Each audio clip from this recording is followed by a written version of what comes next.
네, 지금 시각 오후 6시 다 됐습니다. 정확하게 2시간 뒤 저녁 8시부터 박근혜, 문재인 후보 두 사람은 양자 대결 형식의 세 번째 그리고 마지막 TV 토론을 갖게 됩니다. 네. 자, 대통령 선거 사흘 앞으로 다가왔는데 네. 이 TV 토론 적잖은 영향을 미칠 것으로 예상합니다. 그렇습니다. 그렇기 때문에 앞으로 판세 변화에도 관심이 집중될 수밖에 없는데 오늘 두 분 전문가 모셨습니다. 김경진 변호사 어서 오십시오. 네, 안녕하세요. 장원재 인터넷문화협회 회장 모셨습니다. 네, 안녕하십니까. 어서 오십시오. 네. 네, 저희가 이제 이 프로를 진행하는 동안 이제 세 분의 후보가 토론하기로 됐던 것이 두 분으로 좁혀지면서 룰이 좀 바뀌었습니다. 네. 여야가 모여서 아마 협의를 한 건데 그 결정이 됐네요. 제가 간단히 좀 소개를 드리겠습니다. 예전에 이제 질문하고 답하는 과정에 반박, 재반박이 없어서 좀 답답한 감이 있었는데 세 번째 토론은 이렇게 바뀌었습니다.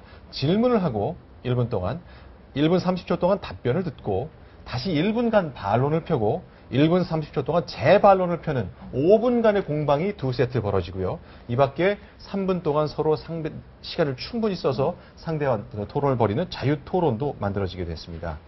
자, 치열한 접전 기대해 볼 수도 있을 것 같은데요. 네. 어떤 좀 달라진 포맷이 달라졌으니까 내용도 좀 달라질 수 있겠는데 어떻게 예상하십니까? 예, 그 3자 토론의 경우에는 공수가 좀 불분명하고 네. 후보자의 진정성이라든가 식견, 능력 이런 것들이 정밀하게 측정되기가 좀 어렵습니다. 네. 그런데 그 과거에 25차례나 세계 헤비급 타이틀을 방어하고 11년간 왕좌에 머물렀던 역대 네. 최고의 권투 선수 가운데 한 명인 조 루이스가 이런 말을 했죠. 조 루이스. 네, 링 위에서 피할 수는, 도망 다닐 수는 있지만 숨을 곳은 없다. 이제 양자 대결이 되면 네. 숨을 곳이 없는 정면 대결이 펼쳐지는 겁니다. 네. 이 장원재 박사님의 스포츠 비유는 날이 갈수록 뭐 재미와 깊이를 좀 더해가는 것 같습니다. 그런 것 같습니다. 치열하게 연습을 하고 나옵니다. 지금 연습을 하고 있습니다. 자기가 아마 지지했던 후보가 마음속으로 성원을 보내고 있던 후보가 네. 정말 영웅인지 아니면 정말 기대 이하인지가 네. 잠시 후 2시간 동안 이제 밝혀지겠죠. 네. 네. 네. 자, 그러면 이제 몇 가지 전문가들이 다 지적하는 것들인데 여러 가지 포인트 중에 하나가 네. 감성적인 호소력을 과연 누가 발휘할 수 있을까? 결국 중간 지점 그리고 20, 30대 표심에 영향을 미치려면 좀 감성적이어야 하잖아요.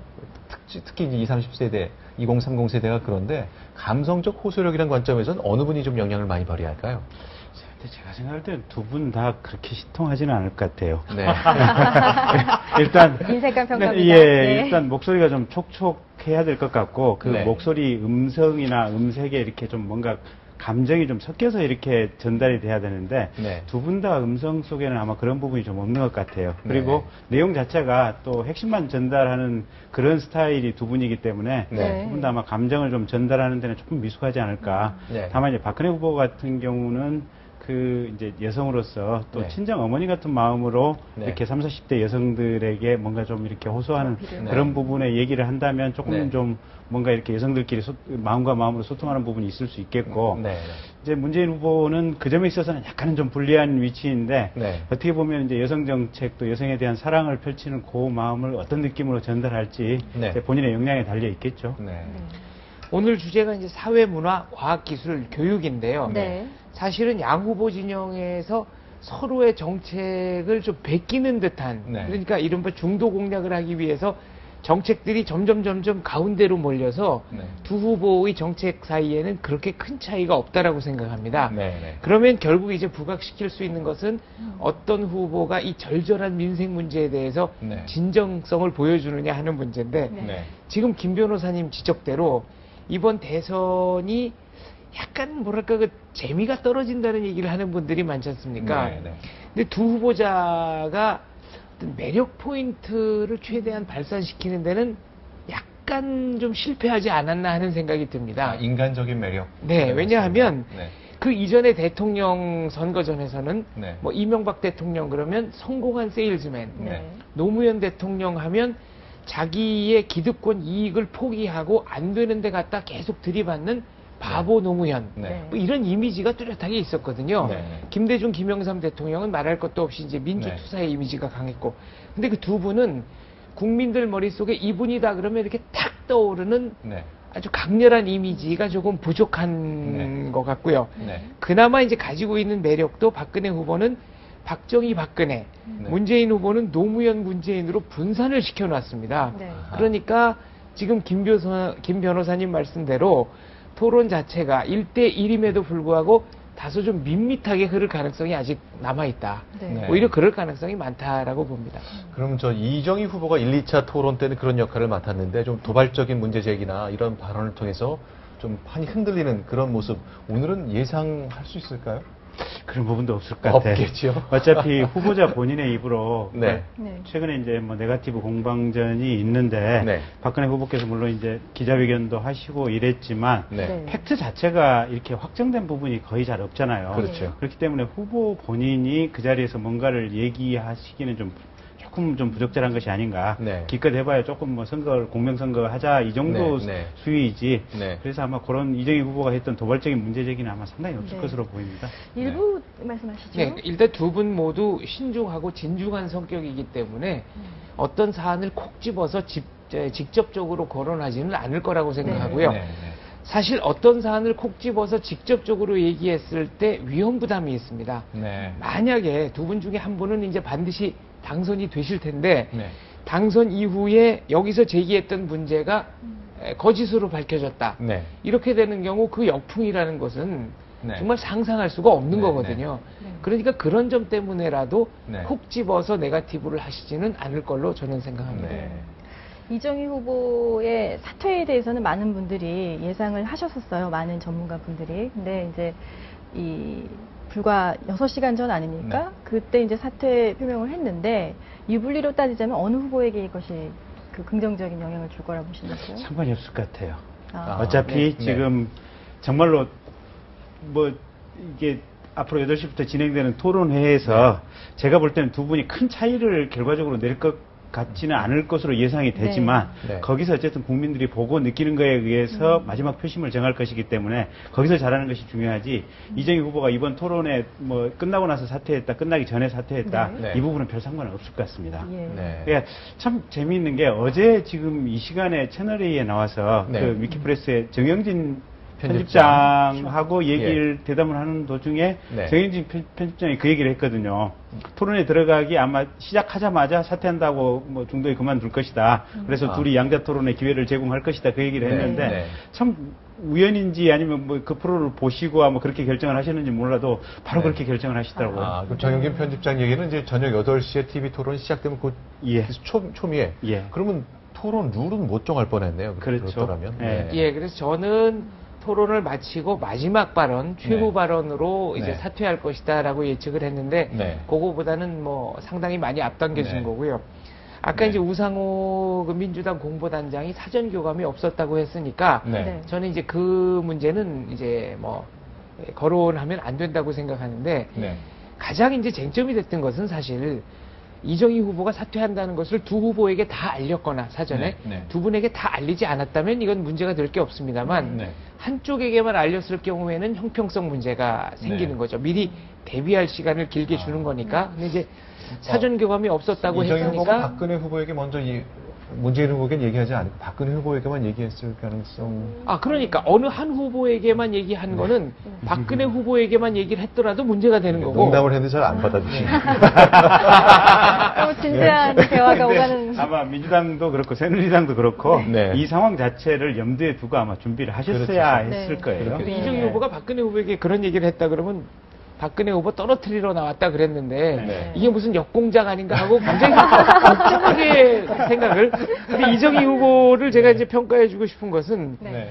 만약에 방송이 시작된 다음에 사퇴를 했다면 네. 네. 그 자체가 이번 선거 전에 어떤 혼란으로 연결됐을 가능성이 있습니다. 그런데 네. 이제 좀 이른 오후에 사퇴 선언을 함으로써 네, 네. 룰 미팅 할 시간도 줬고 네. 이 3차 토론이 파행으로 가는 거를 그래도 막았다. 네. 네. 그거는 제가 확실히 평가를 좀 최소한의 해주고 품격을 싶습니다. 이렇게 준비할 수 있는 시간을 네. 주고 사퇴를 하신 것 같아요. 네. 네. 네. 뭐 이정희 후보 이야기가 나온 김에 그러면 앞으로 이정희 후보의 행보는 어떻게 관측을 하고 계시는지요? 제 생각에는 특별히 문재인 후보를 도울 것 같지는 않아요. 그렇죠. 네. 그러니까 오늘 일단 발언도 문재인 후보를 지지한다는 내용은 얘기를 하지 않으셨거든요. 예. 근데 이제 그 이유가 결국은 이제 지난번에 통합진보당 당내 경선 과정에서 워낙 이미지가 나빠졌지 않습니까? 네. 네. 그러니까 이제 그 점에 대해서도 통합진보당 안에서도 스스로 좀 자각을 하고 있고, 그래서 오히려 공개적으로 문재인 후보 지지 선언을 했을 경우에는 그게 문재인 후보에게 마이너스가 될 수도 있다, 이런 점을 충분히 염두에 두고 있기 때문에 네. 결국은 정권 교체를 위해서 사퇴한다, 이렇게만 얘기를 하셨고, 또 심상정 후보 같은 경우도 지난번에 네. 그냥 조건 없이 그냥 사퇴를 함으로써 네. 그때 그 어떤 4월 달에 잘못했던 점에 있어서 뭔가 빚을 갚는 절차를 행하겠다 이랬으니까 예. 네. 아마 이재명 후보도 그 원칙에 충실하지 않을까, 그렇게 생각이 듭니다. 네. 만약에 TV 토론에 이정희 후보가 출연을 했다면 박근혜 후보, 문재인 후보 양측에서 네. 그 통합진보당이 받는 27억의 보조금을 어떻게 할 거냐라는 질문을 받았을 가능성이 있습니다. 네. 그렇다면 어떻게든지 이번에는 이제 답변을 했어야 되는데 네. 그게 본인이 평소에 주창했던 뭐 새로운 정치와는 좀 상충되는 면이 있지 않습니까? 분명히 말씀드리지만은 27억 사퇴를 하고 안 갚는 거, 이거 법적으로는 전혀 문제가 없는데 네. 도의적으로는 좀 문제가 있는 것이죠. 그런데 이제 이 문제는 어쨌거나 그 수면 위로 올라올 그런 가능성은 차단이 된 거고, 이정희 후보는 1차 토론을 통해서 다소 좀 지나치게 공격적인 것이 아니냐라는 얘기를 네. 들었지 않습니까? 네. 그런데 이번에 사퇴함으로써 이제 다음 5년을 보고 네. 그런 이미지를 희석시키고 탈색시키는 시간으로 활용할 가능성이 크다고 봅니다. 네. 자, 아까 앞서 진행된 시간에 한 패널이 이런 얘기를 하셨어요. 27억 다 내야 된다, 이런 주장인데 좀 과한 것 같고, 이제 실제 돈을 썼으니까 뭐 얼마 썼는지 뭐 저희로서 아직은 알 길이 없지만 남은 돈이라든가 아니면 전체 선거 운동 기간 중에 남은 기간 한 3일을 뺀 이 정도의 금액은 좀 적절하게 돌려주는 것이 좀 합리적인 모습으로 보이는 것 같다라는 제안을 하셨는데 어떻게 생각하세요? 일단 법적으로는 문제가 없는 거고, 의무에 없는 의무에 일이죠. 없는 거고, 이 도의적으로는 확실히 문제가 있는데, 사실 선거비 집행 내역을 보면 네. 선거비의 90%는 초반 3일 안에 다 씁니다. 네. 왜냐하면은 임대하고 이런 거죠. 현수막, 사무실 임대, 그다음에 무슨 유세 차량 계약 이런 거니까요. 네네. 그러니까 초반에 90%를 쏟아붓기 때문에 마지막 3일치는 생각보다 남은 게 거의 없을 겁니다. 네. 그러니까 이런 그 정치권의 관행을 따라서 계산을 하느냐, 아니면 네. 단순히 하루치 이게 산술적으로 네, 나누느냐에 대한 차이는 있겠지만, 그러나 네. 어쨌거나 도의적으로는 이게 뭐 그렇게 바람직한 일은 아니다라고 생각합니다. 그러니까 이제 장 회장님 말씀하신 대로 네. 이미 공부물 집에 이정희 후보 들어있는 거 다 왔지 않습니까? 네. 길거리마다 이제 이정희 후보 현수막 다 있고, 그렇죠. 그래서 사실상 거의 100% 집행됐을 거예요. 그리고 저 집행된 돈 역시 아마 실제 소요되는 금액에는 조금 부족하지 않았을까? 네. 이제 좀 더 생- 썼을 수도 예, 더 있다는 썼을 거죠. 수도 있고. 예, 예. 근데 이제 장기적으로 보면 아마 네. 이런 측면을 좀 생각해야 될 것 같아요. 우리가 통합진보당이 지난 4월에 당내 경선 과정에서 네. 이제 어떤 절차적인 잘못을 많이 한 것은 사실이지만, 네. 그럼에도 불구하고 우리 사회의 정말 소수자의 목소리들, 네. 이정희 후보가 아니었으면 현대자동차의 비정규직 해고자가 대법원 판결이 있었음에도 불구하고 그렇게 복직을 안 시키고 있다는 사실이 전 국민에게 어떻게 알려졌겠습니까? 네. 문재인 후보가 만약에 양자 토론을 3번 했다면 그 얘기를 언급했을까요? 했을 수도 있죠. 그때는 이제 그 역할이 아마 문재인 후보한테 갔을 수도 있는데, 네. 어쨌든 그럼에도 불구하고 이정희 후보가 얘기했던 것처럼, 수면 위로 노출시켰던 것처럼 아마 네. 강력하게 모든 어떤 우리 사회의 약자들의 모습을 노출시키진 않았을 겁니다. 네. 그런 측면에서 본다면 우리 사회가 어떤 소수의 정당, 또 이 진보 세력의 존재를 북돋아주기 위해서 국가적으로 뭔가 좀 도움을 줘야 될 것 같고, 네. 그런 측면에서 정당에 대한 보조금 27억은 제가 네. 볼 때는 결코 아깝지 않다. 네. 그래서 물론 절차적으로 이정희 후보가 마지막 순간에 3일 전에 지금 사퇴를 했지만, 네네. 27억을 무슨 먹튀다, 또 개인적으로 뭔가 이렇게 도덕적으로 좀 굉장히 문제가 있는 것처럼 비난하는 것은 제가 볼 때는 소수자 보호, 또 네. 국가가 먼 장래를 생각했을 때 필요한 네. 것이다, 네. 이렇게 생각합니다. 저는 소수자를 대변하는 정당이 있어야 한다. 그런 네. 정당이 반드시 필요하다는 김 변호사님 의견에 100% 동의합니다.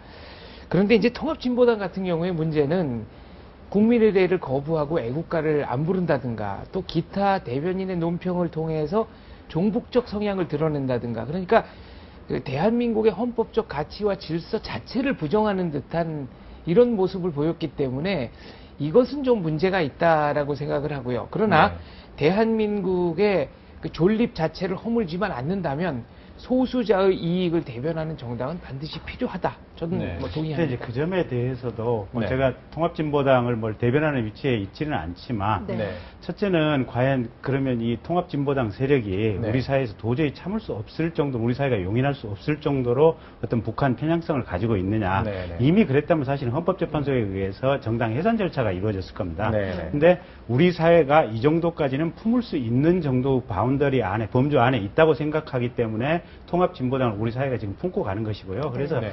그 정도는 이렇게 이렇게 우리 사회 비정규직이라는 약자들에게 숨을 틀 수 있는 숨통의 기회를 줘야 되지, 여기서 통합진보당의 어떤 약간의 색깔 문제, 또 일정 부분 어떤 북한과 좀 친하려고 하는 이 경향성을 가지고 여기서 말살을 시켜버린다면 이건 오히려 보면 우리 사회가 더 네. 큰 잘못된 방향으로 가는 것이 아닌가, 제 생각은 그렇습니다. 일단 뭐 헌법재판소에서 그 위헌 정당 해산 명령을 내릴 수는 있지만은 아직 그 헌정사상 한 번도 그런 명령을 내린 적은 없고, 아마 제가 알기로는 모 시민단체가 통합진보당의 그 위헌 정당 해산 명령 청구를 신청한 거로 알고 있습니다. 근데 뭐 여러 사람 얘기를 하는 거는 좀 그러니까 제 개인적으로는 통합진보당이 발표하는 그 어떤 성명이라든가 강령 같은 것은 분명히 대한민국의 헌법적 가치와 질서를 심각하게 훼손하는 게 아니냐라는 개인적인 생각을 갖고 있다는 말씀을 드리겠습니다. 그 네, 부분이 여기까지 알겠습니다. 듣도록 예. 하겠습니다. 그럼 TV 토론회, 오늘 이제 조금 있으면 시작될 TV 토론회 이야기를 좀 나눠보도록 하죠. 제 지인이 오늘 이제 이정희 후보의 그 사퇴 기자회견을 들은 다음에 요즘 젊은 친구들이 하는 말 중에 미친 존재감이라는 말 아시죠? 네. 그래서 조연 배우긴 했지만 네. 그 이정희 후보가 미친 존재감을 과시를 했는데, 이제 그 후보가 빠진 박과 문의 대결이 됐다. 양 후보 어떤 전략을 가지고, 지금 매우 분주할 거라 생각됩니다만 어떤 전략으로 무장하고 나올 거라 생각하시는지요? 그래서 일단 박근혜 후보 같은 경우는 이제 지금 여성 대통령론이 네. 의외로 많은 여성들에게 폭넓게 수용이 되고 있는 분위기입니다. 네. 그래서 전체적으로 여성 상대로 여론조사를 해보면 네. 실제로 문재인 후보에 비해서 한 10% 정도 더 여론 지지 수치가 높게 나온다는 거거든요. 네, 네. 그래서 그 여성 대통령론을 이번에 좀 더 확실히 뿌리 내리고, 특히 부동층일 수 있는 30대, 40대 여성을 상대로 해가지고 이렇게 깊이 마음속으로 파고들 수 있는 아마 그런 전략을 가지고 나올 네. 것이고, 네. 그다음에 이제 또 한 가지가 교육 분야가 이제 들어가 있는데, 네. 새로 보면 이제 저도 학부모인데 네. 교육에 대해서는 자기 자식이 잘 되기를 바라면서, 네. 그러면서도 또 비용은 좀 적게 써야 되고 네. 저비용 시스템으로 가야 되고, 네. 이제 이런 문제, 현실적인 문제, 그다음에 이제 교육 철학과 관련해서는 이제 특목고라든지 네. 뭐 이런 것들을 과연 어떤 이렇게 영재 위주의 교육 시스템을 얼마만큼 존속시킬 것이라든지, 네. 뭐 이런 부분에 대한 아마 교육 철학에 관한 논쟁이 좀 상당히 있지 않을까. 네, 그래서 네. 그 부분에 있어서는 아마 좀 불꽃 튀기는 논쟁이 있을 걸로 생각이 네, 됩니다. 교육. 이정희 후보가 TV 토론 이제 사퇴를 하고 나서 제 지인 한 분이 이 시청률은 확실히 떨어지겠구나라고 농담을 하시는데, 네. 시청률은 떨어지는 대신에 안 이 떨어질 수도 있어요. 몰입도는 급상승할 거다 네. 이렇게 보고요. 그렇죠. 토론 방식도 바뀌었고요. 네. 네. 이정희 후보가 이 딕션이라고 하죠. 이 네. 발음 문제라든가 또 그 문장 구사력, 어휘력, 또 표정, 기타 레토릭, 이 네. 수사법 등등에서 기술적인 측면에서 굉장히 뛰어났던 건 사실입니다. 네, 네. 근데 이정희 후보는 역으로 인지도는 굉장히 상승했는데 호감도는 떨어지는. 네. 그래서 이정희 후보 개인으로 보면은 1, 2차 토론에는 이제 큰 뭐 이득은 아니었다고 보고요. 네. 제가 아까도 말씀드렸지만은 3차 토론은 양당에서 내세운 정책이 비슷하기 때문에 거기서 차별화를 이루기는 쉽지 않고, 지금 변호사님 말씀대로 어떤 후보가 민생 문제에 대해서 애절하고 절절하게 이 네, 진정성을 네. 보이느냐, 감성적인 측면이 중요하다고 봅니다. 네, 알겠습니다. 네. 그럼 저희가 오늘 이제 저녁 때 4가지 주제를 놓고 다루고 있는데, 네. 그 공약별로 저희가 좀 정리를 해봤습니다. 어떤 논의가 될지 한번 하나씩 짚어보겠습니다. 먼저 저출산 고령화 관련된 겁니다. 네, 공통점이 보이고요. 박근혜 후보가 내세우는, 그리고 문재인 후보가 내세우는 각종 특징들이 있습니다. 네, 0세부터 5세 무상 보육하겠다. 국공립 어린이집 확충하겠다. 노인 장기 요양보험 대상자를 확대하겠다는 공통점은 가지고 있군요. 혹시 눈에 띄는 거 어떠세요? 그 4대 중증 질환 관련해서는 뭐 뭔지 아느냐 이런 질문도 지난번에 받고 그랬는데, 네. 박근혜 후보 100% 국가 부담, 기초, 문재인 후보는 뭐 여러 가지 수당 도입 등 돈 들어간 일 수채 적어놨습니다. 예. 지금 저 공약대로 보면은 박근혜 후보는 상대적으로 이제 어르신들 네. 네. 쪽에 방점을 네. 찍은 것 같고, 문재인 후보는 출산율을 높이는 쪽에 네. 상대적으로 조금 더 네. 신경을 쓰시는 것 같네요. 네. 그러니까 아마 어르신 노령연금 금액도 아마 지난번에 2차 토론회 때인가 서로 네. 금액 차이가 거의 없다는 네. 걸로 아마 두 분이 얘기를 네. 나누셨던 것 같고요. 네. 그다음에 이제 국공립 어린이집 관련해 가지고는 네. 실은 보면 이제 이렇게 사립 어린이집보다는 국공립 어린이집을 많이 선호하거든요. 네, 네. 사립 어린이집 같은 경우 어린이집 선생님들이 조금 과도하게 경무에 시달리면서 아. 거기서 이제 어린아이들이 이렇게 완벽한 케어를 조금 받기 힘든 네, 상황입니다. 네. 그래서 이제 국공립 어린이집을 많이 확대시켜야 되는데 그 점과 관련해서 이제 이정희 후보가 이렇게 좀 급격하게 확대시키는 어떤 정책을 얘기하니까 문재인 후보가 그게 가능하냐 지난번에. 네, 네. 그래서 그래서 이정희 후보가 이제 그렇게 답변했지 않습니까? 이거는 방향성을 가지고 밀고 나가면 된다. 네, 사대강 네. 사업 됐는데 이거 못할 게 뭐 있냐라고 네. 했던 부분이 좀 기억이 납니다. 네. 저는 임플란트 지원해 주신다 그랬는데 보청기도 거기다 좀 끼워 주셨으면 좋겠어요. 네, 국민의 이제- 소리를 잘 들을 수 네. 있도록. 아, 그런 점에서요. 그건 비유적인 표현이시겠군요. 네. 자, 지금 첫 번째 봤듯이 첫 번째는 별 논쟁의 여지가 좀 없어 보이는군요. 네. 두 번째 게 좀 주목할 것 같은데 한번 보겠습니다. 교육 분야입니다. 공통점부터 보면 대학 반값 등록금 실현, 이건 양 후보, 그다음에 고교, 무상교육은 양 후보가 동의하고 있는데 박근혜 후보 같은 경우에는 선행학습 유발 시험 원천 금지를 내세우고 있군요. 또 방치 초등학생 오후 10시까지 돌봄 서비스를 도입하겠다. 이거는 어머니들의 마음을 살 수 있는 젊은 어머니들의 이제 마음을 직장 살수 생활하는 있는. 아마 어머니들. 네. 반면 문재인 후보는 일몰 후 사교육 금지, 그리고 특목고 폐지, 이 역시 학부모들의 굉장한 관심사죠. 네, 저 아마 사교육 금지라든지 뭐 특목고 네. 폐지는 정책적으로 별 문제는 없겠지만 네. 아마 사교육 금지는 지난번에 저기 아마 헌법재판소에 한번 가서 논란이 됐던 걸로 지금 기억하고 네, 있는데 위헌 소지가 있는 걸로. 예, 네. 그래서 저 부분을 어떻게 이제 조화롭게 좀 정리를 할 것인지. 네. 그다음에 이제 고교 무상교육 부분은 고등학생 뭐 등록금 내는 것도 어쨌든 그것도 부담이 좀 상당히 된다는 것 같아요. 네. 그래서 이제 저 부분 있고. 그다음에 반값 등록금 문제 관련해 가지고는 네. 저 반값 등록금 자체에 대해서는 두 분이 일치를 하는데 네. 다만 이제 구체적인 내용에 들어가서 네, 네. 그 이제 문재인 후보 같은 경우는 이렇게 이 종별을 달리해서 그냥 일률적으로 적용하는 이 시스템으로 가자는 거고. 고지서에 찍혀 나오는 액수를 반으로 줄여서 나오도록 하겠다. 이 예. 얘기를 하는 거죠. 네. 그다음에 이제 박근혜 후보 같은 경우는 계층별로 이렇게 네. 이제 차츰해서 반값 네, 등록금을 네. 실현해 가자. 네. 그래서 세부적인 내용에 있어서는 약간 좀 차이가 있는 걸로. 그럼 이 반값 등록금 이 부분은 어떻게 보세요? 저는 사실 반값 등록금 자체를 반대하는 사람이기 때문에 네. 두 후보의 공약 자체가 마음에 들지 않습니다. 전 이제 내년에 대학에 네. 가는 자녀가 있기 때문에 네. 반값 네. 등록금제를 실시한다 그러면 가장 먼저 네. 혜택을 볼 사람 중에 하나겠지만 대학 대학, 이유는 왜 뭐죠? 반대? 대학 교육이라는 건 기본적으로 수월성이라는 전제를 깔고 있는 교육이거든요. 전 네. 세계에서. 네. 그러니까 중학교나 초등학교 같으면 이건 의무 교육입니다. 이거를 네. 국가가 책임진다는 것은 도덕적으로도 정당하고 명분도 있지만 네. 수월성 교육을 위해서 국가가 재정을 부담한다. 그러면 대학에 가지 않는 학생들은 어떤 혜택을 받아야 되는 거죠? 이 형평성 문제가 나오고요. 물론 이제 우리나라는 가장 많이 대학에 진학했을 때가 83%였습니다. 네, 네. 전 세계적으로 이거 유례가 없는 정도니까 과연 대한민국의 대학 교육이 수월성 교육을 하는 기관이냐 하는 문제가 나올 수는 있지만 네. 그러나 그럼에도 불구하고 근본적인 도덕적 차원에서의 문제는 있다라고 보기 때문에 저는 반값 등록금제는 다소간 좀 기본적으로 반대하시기 때문에 네. 두 후보의 차이가 크게 의미가 없다. 뭐 그런 얘기죠. 개인적으로는 그렇습니다. 개인적으로. 네. 김 근데 변호사님 이게 어떠세요? 방금 이제 장 원장님 말씀하셨지만 네. 사실은 외국에서는 대학 교육이 정말로 이제 특수하게 네. 이제 진짜 어떤 고등교육이라고 네. 쳐주지만 예. 대한민국 사회에서는 고등교육이 그냥 일반 의무교육의 연장선상 그러니까 네. 누구나 가야 하는 대학교를 안 나오는 게 이상한 지금 이런 시스템이거든요. 그러니까 전 세계적으로 말씀하신 대로 핀란드하고 우리나라 정도가 대학 진학률, 입학 졸업률이 80%가 넘어가는 유일한 두 개 국가일 겁니다. 네. 그래서 이제 그렇다고 해서 저게 지금 대학 등록금이 그럼 더 비싸진다고 했을 때 학부모들이 그럼 대학교 안 보낼 거냐 그러지는 않을 거란 말입니다.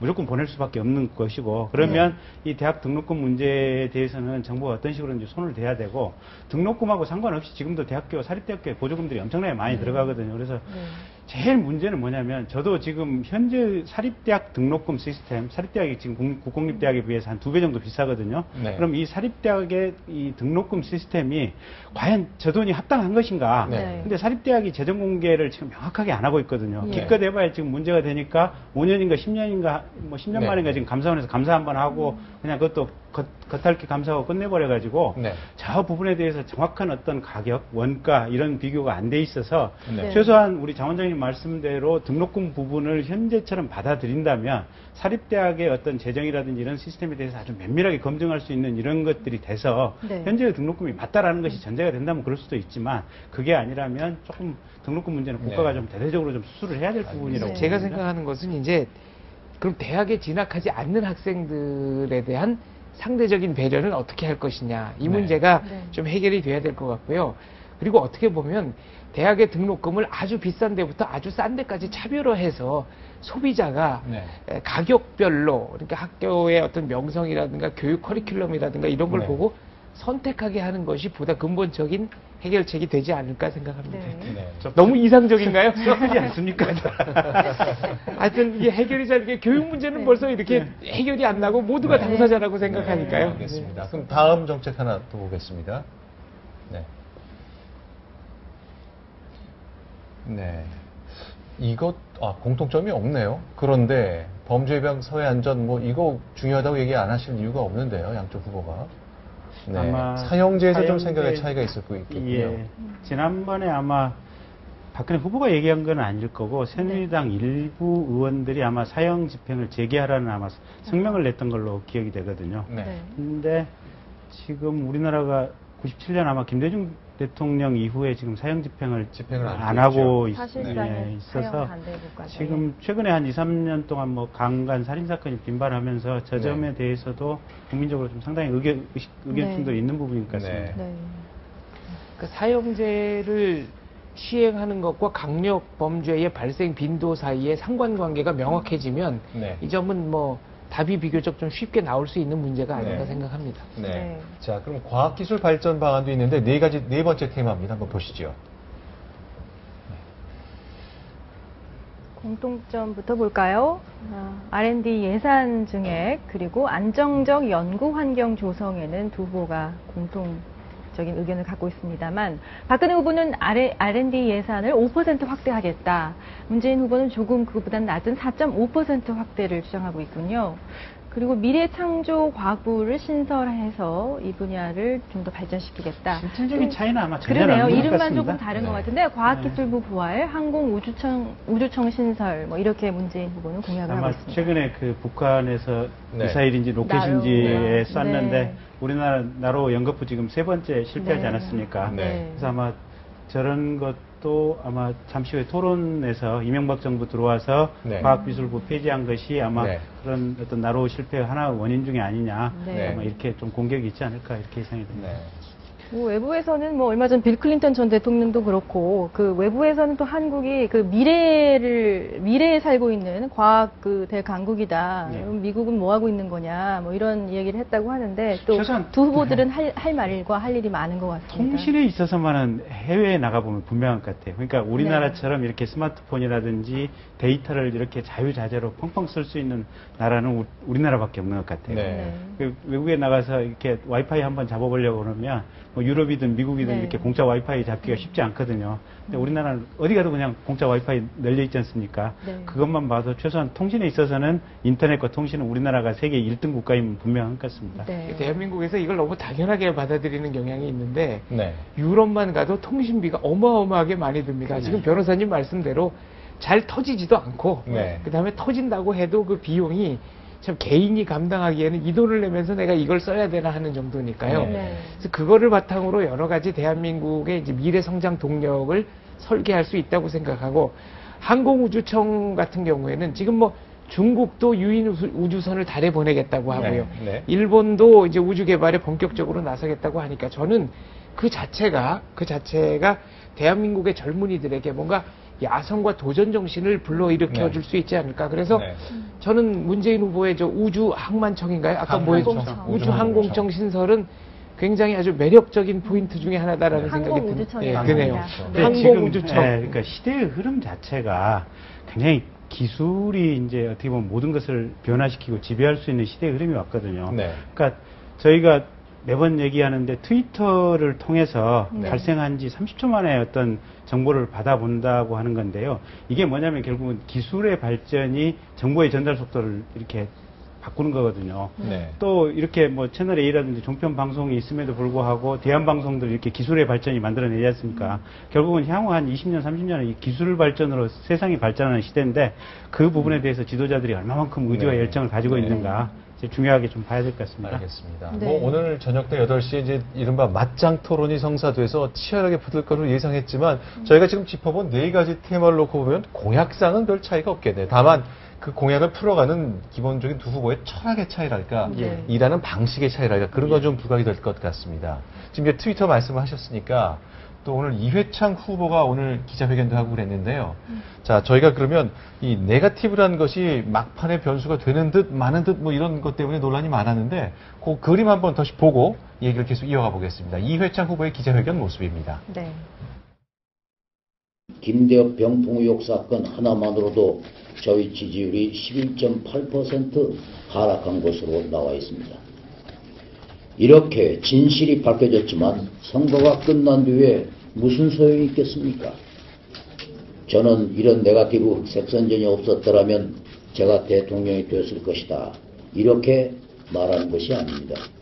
역사의 바퀴는 이미 굴러갔습니다. 다만 다시 이런 일이 되풀이되지 않도록 이번 선거에서 이런 타락선거로 대통령이 될 사람이 안 되고 대통령이 돼서는 안 될 사람이 대통령이 되는 그런 불행한 일이 일어나서는 안 된다는 그런 생각으로 이 자리에 선 것입니다.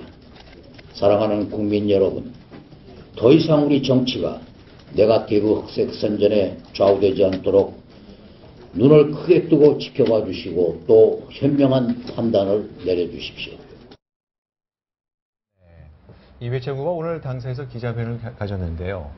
자, 3번 출마를 했었고 다 떨어졌는데 대선 때 맞아서 지난번 과거에 네거티브 피해자라는 점을 강조해서 오늘 회견을 가진 것 같습니다.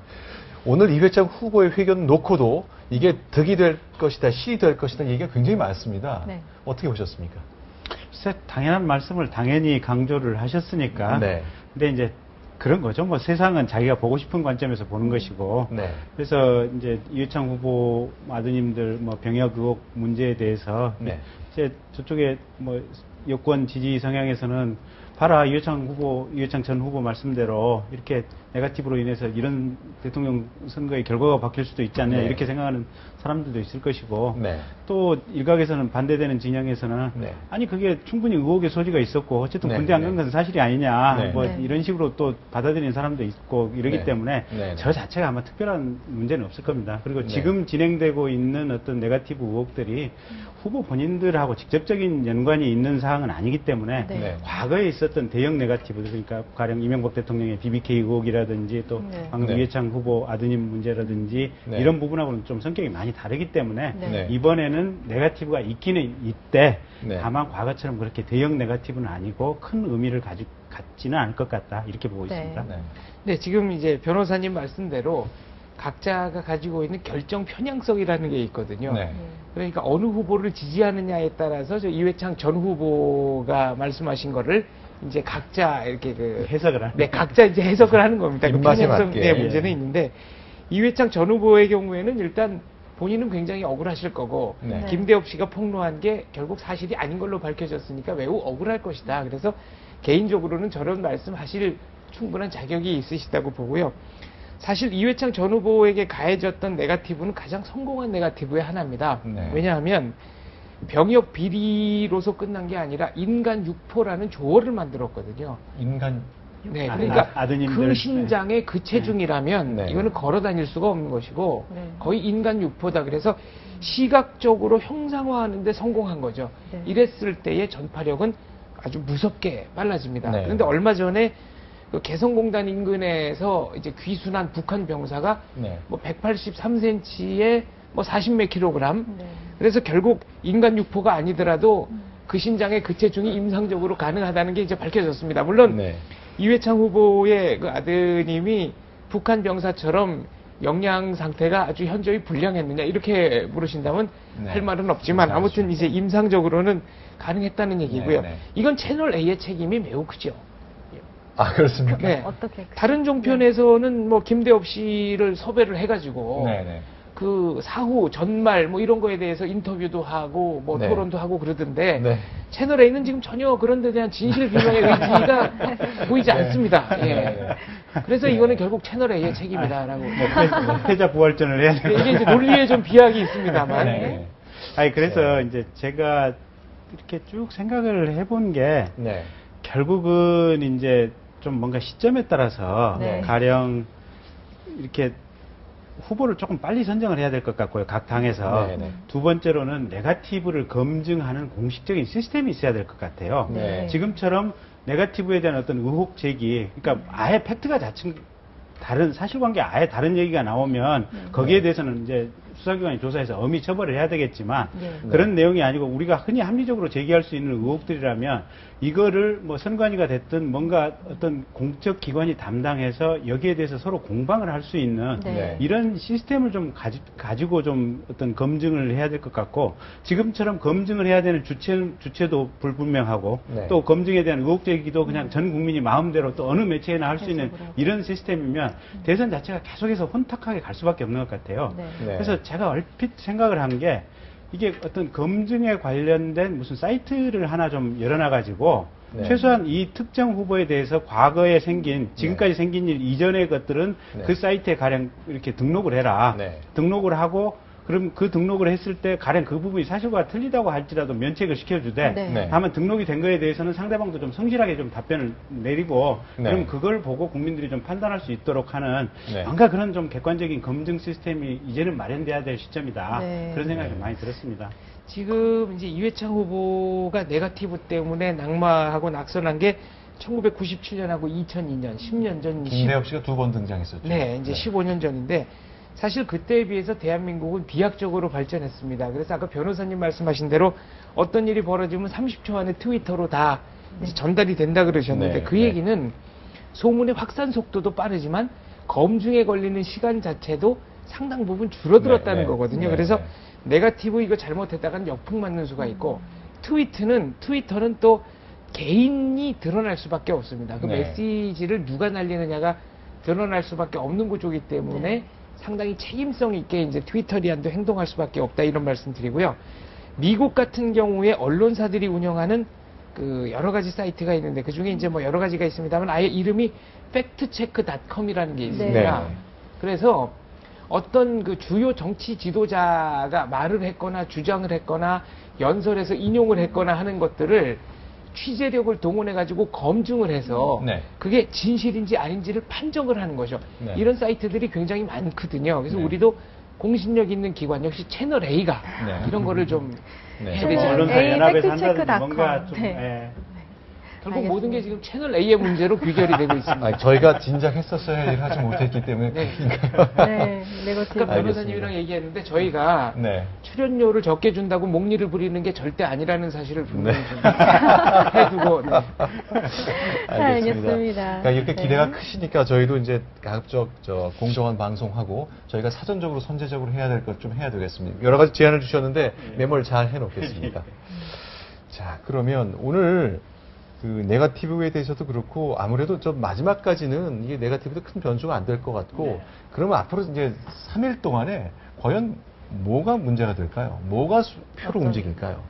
첫째는 지금 이제 잠시 후 8시부터 시작되는 TV 네. 토론에서 네. 네. 말실수라든지 실수가 안 나와야 될 것 같아요. 실수. 네. 그게 이제 네. 제일 이제 주로 문제되는 분이 박근혜 후보인데 네. 박근혜 후보가 지금 말실수 2번을 대형 사고를 치셨지 네, 않습니까? 네, 인혁당, 민혁당, 네. 그다음에 지하경제. 지하경제 활성화, 양성화를 이제 네. 활성화하려고. 네. 그다음에 네. 또 한 가지가 정수정확히 할 때 네. 이게 법원 판결도 사실은 뭐 이게 강압이 아니라고 했지 않습니까? 네, 네. 한 3번 정도 지금 말실수를 이렇게 네. 대형 사고를 치셔가지고 이번에 또 한 가지 뭔가 그런 게 나온다면 이거는 네. 이분의 뭔가 자질의 문제가 있다라고 네. 좀 의심을 할 만한 상황이기 때문에 네. 절대로 아마 이번에는 이런 게 없어야 될 것 같고요. 아, 자, 그러면 이제 인혁당 판결은 이제 숙지가 좀 덜 됐던 것 같고, 네.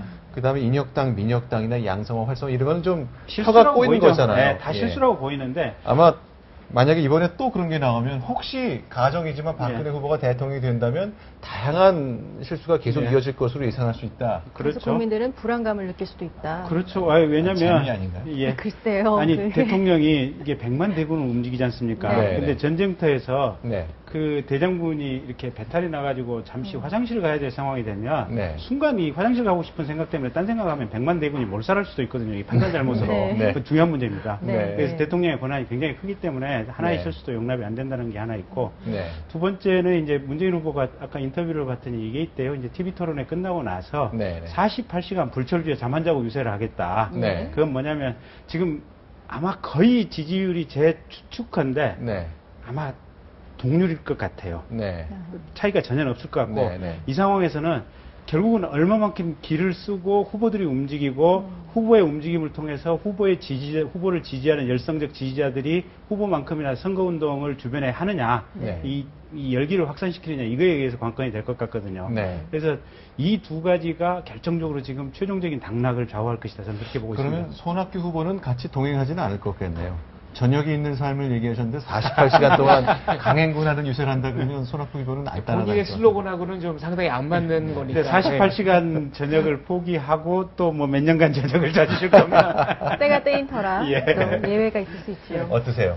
대통령이 되기 위한 가장 그 중요한 조건은 뭐냐 그랬더니 네. 어떤 그 원로 학자분께서 농담 삼아 저한테 대진운이 중요하다고 그러시더라고요. 네. 그러니까 이제 상대 후보가 누구냐가 중요하다는 말씀인데 71년 이후에 최초로 직선제를 했던 게 이제 87년 선거입니다. 그렇죠. 네. 그러면은 이승만 대통령과 그 신익희 후보가 맞부딪혔던 4대 대통령 선거라든가 네. 또 3대 대통령 선거, 4대 대통령 선거 이때만 해도 나름대로 전설들이 있거든요. 네. 무슨 한강 백사장 유세, 네, 신익희 네. 후보의 또 그 장충단 유세, 네. 71년 선거도 마찬가지고요. 네. 87년도 100만 단위로 사람들이 왔다 갔다 했지 그랬죠. 않습니까? 그럴 때는 후보자가 가지고 있는 카리스마와 연설 능력이 매우 중요한데 네. 지금은 미디어가 차지하는 비중이 크기 때문에 네, 네. 연설 능력 자체가 생각보다 그렇게 중요하지 않은 기능이 되어버렸습니다. 그래서 박근혜 후보 말실수 지적하셨지만 저는 문재인 후보도 네. 그렇게 언변이 뛰어나거나 설득력 있거나 이러지는 않다고 보고요. 네. 사실 두 후보 모두 언변에 있어서는 그렇게 매력 포인트가 별로 없다. 없으시죠. 라고 생각을 하는데 그런 면에서 이제 인간적인 진정성이 얼마나 더 드러날 거냐. 네. 결국은 이거밖에는 뭐 가늠할 것이 없는데 놀랍게도 유권자들은 후보가 전체적으로 풍기는 분위기에 대해서 굉장히 민감하게 반응합니다. 그러니까 전체 분위기요. 그렇죠. 예. 이게 이제 그럼 분위기라는 게 계량적으로 어떻게 검증될 거냐라고 말씀하시면은 참 이것이 애매한데 네. 결국은 마지막에는 다소 이제 비과학적이고 주정적 요소인 느낌으로 갈 수밖에 없다. 그러니까 아마 TV 토론을 보면서 두 네. 분 다 네. 나는 이미 대통령이다. 그리고 이런 철학과 정신으로 국가를 이렇게 리딩하겠다. 네, 네. 이런 느낌을 가지고 TV 토론을 하셔야 될 거예요. 그러면 네. 그 느낌이 어떤 신체와 얼굴과 이렇게 음성을 통해서 네, 네. 풍겨져 나오니까 국민들이 또 그걸 보고 의사결정을 하는 하나의 요소가 될 겁니다. 네, 분명히. 내가 왜 대통령이 되어야 하는가? 대통령이 되면 어떤 점을 확실하게 바꾸겠는가? 이 점을 분명하게 각인시키는 후보가 승리할 것으로 봅니다. 대통령 다움에 대한 문제겠군요. 그렇습니다. 네. 물론 여론조사 결과도 중요하지만 아마 같은 맥락의 얘기일 겁니다. 택시 민심 중요하지 않습니까? 요즘 네. 택시를 타면요. 아직도 이제 결정하지 못한 사람들이 꽤 많다 하면서 모자라다와 불안하다로 나뉜다고 해요. 아직 결정하지 모자라다, 못하다와 불안하다. 불안하다. 그러니까 불안하다는 거는 문재인 후보에 대한 이야기고 모자라다는 이제 박근혜 후보에 대한 이야기인데 박 후보 15년 정치했다. 하지만 혼자 힘을 일어선 정치는 아니었다. 또 불안하다라고 평가받는 문재인 후보의 경우는 너무 짧다. 정치 경력이.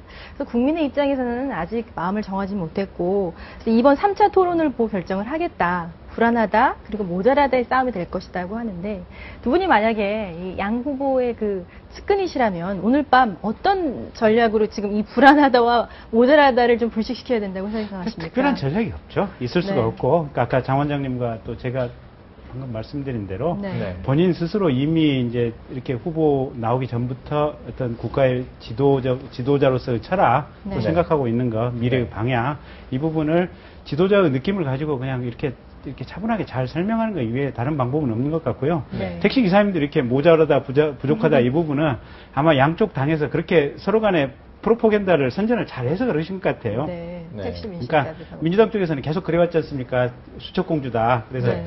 지적 능력이 부족한 것처럼 계속해서 이제 좀 폄하를 해왔고 네. 또 새누리당이나 또 그쪽 지지자들은 이제 문재인 후보 얼마 안 됐고 뭐 자기 스스로도 내가 대통령 잘할 수 있을지 모르겠다라고 뭐 자기 책에도 써놓지 않았느냐 네. 그런 거 보면은 이게 기껏 해봐야 뭐 비서실 뭐 경험 5년 가지고 이게 국정을 얼마나 잘할 수 있겠느냐 이게 서로 간에 이렇게 나쁜 폄하를 한 것이 국민들 속에 그냥 그대로 잘 전달이 돼 있기 때문에 네. 아마 참 그 선전의 효과는 잘했던 것 같아요. 네. 네. 제가 이제 두 후보를 다 두 후보를 대신해서 변명을 해드리자면 예. 네.